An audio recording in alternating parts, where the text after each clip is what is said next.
So guys, in this video, I'm going to tell you how you can get cheap train tickets in the UK.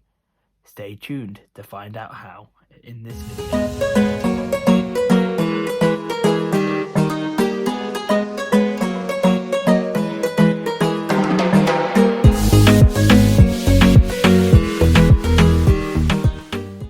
Hello everybody, it's me Sam Scroggs and more here back with another video. It is a railway related one today, folks. And today I'm going to be discussing how we get cheap train tickets in the UK, and I thought I'd do this video today as there's actually a rail sale, believe it or not, and loads of people have requested me to do this video for the longest time, and I thought now's the right time to do it. Now we've got the rail sale in the UK.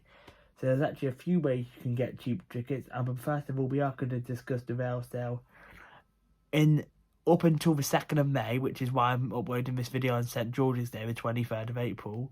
There's actually a 50% off in the form of a Great British Rail sale. I'll put a link in the description for some more information, but it's off advanced fares only. It is specific trains only, like there's a few terms and conditions, and it is advanced fares only. But another benefit is you can use your rail card, and we'll get onto rail cards in a minute. And I've actually managed to get a few cheap train tickets myself using this rail sale. So yeah, now we've discussed the Great British Rail sale. Obviously that's only going to be until the 2nd of May for journeys from the 26th of April to the 27th of May. And after May, it is full price, unfortunately. But the best way to get cheap train tickets is to always book in advance. This has been a little bit difficult with the pandemic going on over the past 2 years, because train companies, it's hard to confirm their timetable, and what I've noticed is they've been revealing advance tickets a couple of weeks in advance. Back in the day, it would be about 8 to 12 weeks in advance, but at the moment it's just a couple of weeks in advance you can rebook them. But there's actually a way you can set up alerts for your individual train companies, like some of my local operators are Avanti West Coast and London North Western Rail, and they do offer an alert which just sign you up for advance tickets, and they're the cheapest tickets. They are for specific trains only though, and you can't break your journey on them.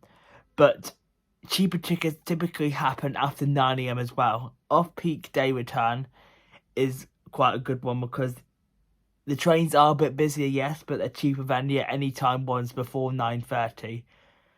And another tip we're going on to now is to always use a rail card as well if you're eligible. There's lots of different rail cards out there you can use. You've got a young person, 16 to 25. There's even a 26 to 31 now. You've got a disabled one. You've got a family and friends one, two together, senior. There's quite a lot of rail cards out there. And then I'm actually going to link you to the railcards website, and that will actually tell you some more information about the different railcards. I myself personally have got a railcard as well, so I also get a third off the face value of the ticket. The railcards always give you a third off as well, which is a massive saving as well. Particularly, even if you just travel a couple of times a year, it's still beneficial to get a railcard if you're eligible for one.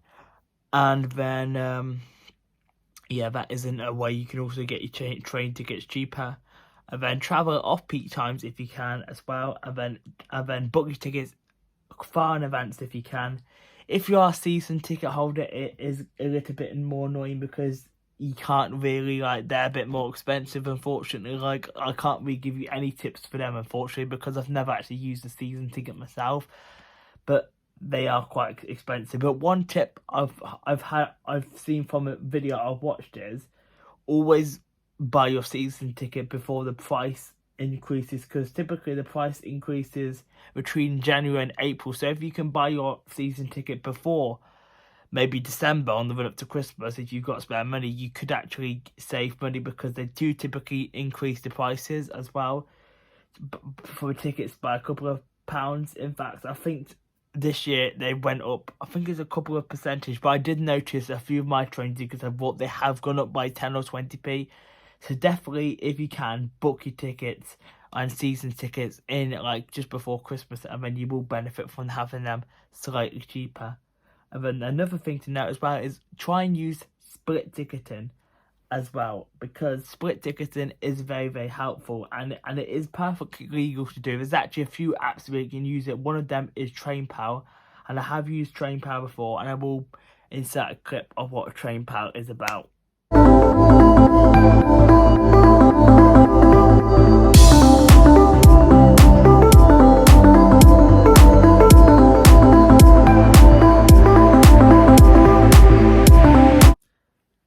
yeah, they actually automatically split the journey for you. I'm also not sponsored by any of these companies, guys. This is my own personal information. The apps I mainly use are London North Western Railway and Avanti West Coast Acacia. As I said, I have used TrainPal before.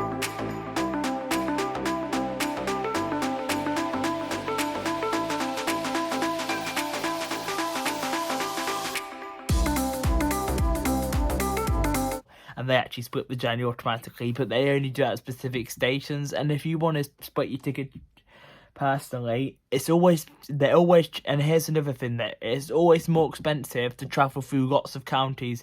For example, if you're travelling from Warwickshire to Staffordshire to Cheshire, further on and so forth, it gets more expensive as you travel through more counties.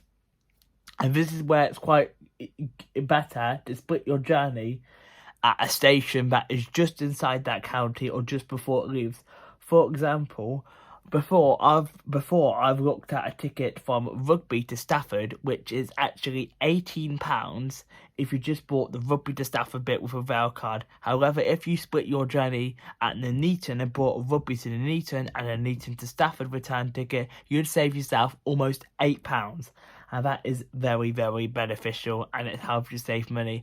And also, here's another thing how you can save money as well, not just with rail cards, is when you get delayed, most of the train companies, if you've been delayed by 15 minutes or more, should and will give you compensation for the delay. And make sure you always claim it. The amount of people I know that don't actually claim for their tickets, you are eligible if your train is 15 minutes late or more, and they can give you some compensation of a minimum of 25%. I have used the service myself, and it does give you a couple of pounds back if your train is delayed. Especially over the recent years, trains have been quite often delayed and cancelled, and it's partly to do with the current situation we've just had over the past 2 years as well, with all this train crew shortages and stuff. But yeah, there's a few ways you can get cheap train tickets in the UK.